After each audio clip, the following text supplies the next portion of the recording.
Assalamualaikum semua, selamat datang kembali di MI Tech bareng saya Fadil. Selamat menunaikan ibadah puasa bagi umat muslim dan jangan lupa cuci tangan dan stay at home ya.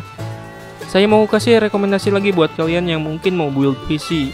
Walaupun harga komponen PC masih tinggi, tapi alhamdulillah dolar sekarang turun hampir kembali normal ya. Jadi kita tinggal tunggu harga komponen yang pasti bakalan ikut turun juga. Sekarang saya ambil harga pada minggu ini ya. Oke, langsung aja. Untuk rekomendasi kali ini sekitar 9 jutaan dan ini cocok banget buat kalian yang butuh performa lebih di GPU-nya seperti Gaming Mother Last Night, Crysis 3, The Witcher 3 dan sebagainya yang bisa dibilang game GPU bound. Oke, kita mulai. Pertama yaitu prosesornya AMD Ryzen 3 2300X. Prosesor Ryzen generasi kedua ini memang untuk kelas mainstream ya, tapi kalau kalian mau nunggu Ryzen generasi keempat, boleh-boleh aja kok. Lagian mungkin price to performance-nya lebih baik dan harganya pun gak akan beda jauh. Selanjutnya motherboardnya yaitu Gigabyte GA-A320M S2H V2. Menurut saya motherboard ini adalah motherboard dengan chipset B350 yang cukup murah. Loh kok B350? Kan modelnya A320. Nah ternyata di motherboard ini Gigabyte bikin ulah. Motherboardnya seri A320M ini adalah seri refresh atau disebut V2, yang mana AMD ngasih chipset B350 di boardnya. Jadi kalian dapetin fitur eksklusif seperti overclocking dan opsi tweaking lainnya. Gak percaya? Nih ada video dari Mas Alfa. Gue bakal review dan overclock prosesor AMD pakai board ini, A320. Emang board A320 boleh overclock Mas Alfa? Boleh, soalnya motherboard ini pakai chipset B350. Kan Gigabyte kelakuan produknya kasih nama A320. Chipsetnya B350 jadi boleh overclock. Nyusahin semua orang, kelakuan dah emang. Oke, next. Storage-nya kita udah jelas wajib ada SSD, yaitu Cleve Neo N400 240GB. Kenapa saya pilih SSD ini? Karena SSD dari Cleve ini ya punya interface SATA konvensional dan juga murah. Karena ada di kisaran 600 ribuan dan juga bisa nyisain satu slot M.2 NVMe kalau kalian ada rencana buat upgrade ke SSD yang lebih kencang. Untuk harddisknya kita pakai Toshiba P300 1TB SATA 3 7200 rpm. Dan RAM-nya adalah Gale DDR4 Evo Potenza 2666 MHz dual channel 2x4GB. Kenapa saya pilih RAM ini ya? Karena RAM ini menurut saya ya udah cukup buat ngejalanin tugas dan gaming harian. Namun karena timing RAM ini sangat longgar yaitu di CL19 padahal speednya 2666. Jadi kalian harus tweak si RAM ini dan perketat timingnya. Kalau bisa sekalian OC ke 2933 bahkan 3000 MHz. Atau kalian bisa pakai RAM dengan rating lebih tinggi dari ini kalau ada budget lebih.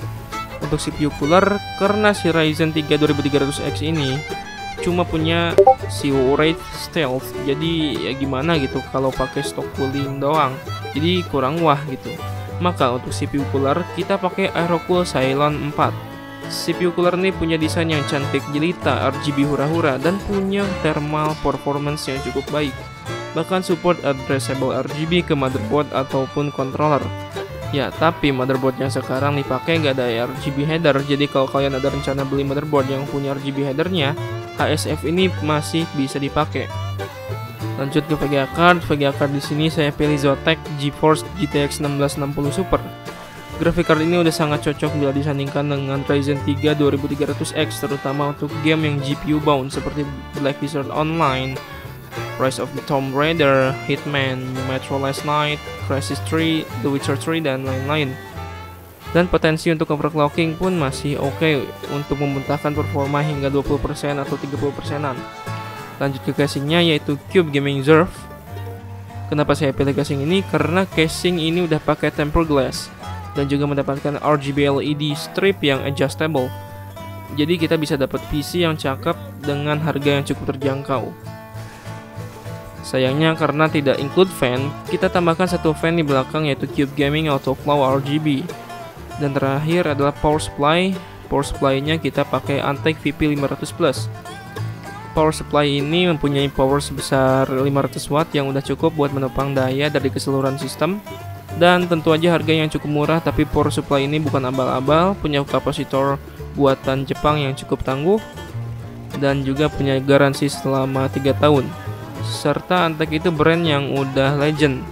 Total harga dari rekomendasi racikan build PC kali ini adalah Rp9.545.000. ya 10 juta kurang lah ya.